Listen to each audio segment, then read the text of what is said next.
Mamsi, gagawa tayo ng pizza. So ito dagdagan pa natin ng sauce para malasa. Ang pizza ko ngayon ay chicken.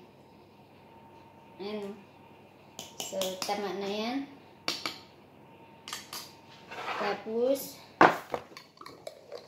lagyan natin ng chicken. Tingnan niyo yung chicken ko. Kinayat-gayat ko ng maliliit. So ilalagay natin ganyan. Tapos damihan natin ng cheese. Yan. So ito ang cheese ko. Yan lang ang ko. Chicken at saka cheese.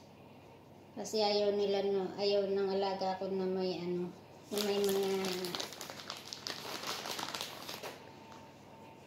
vegetable.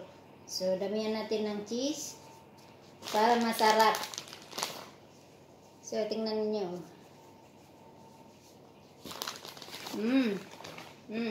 Yan ang daming cheese So ganyan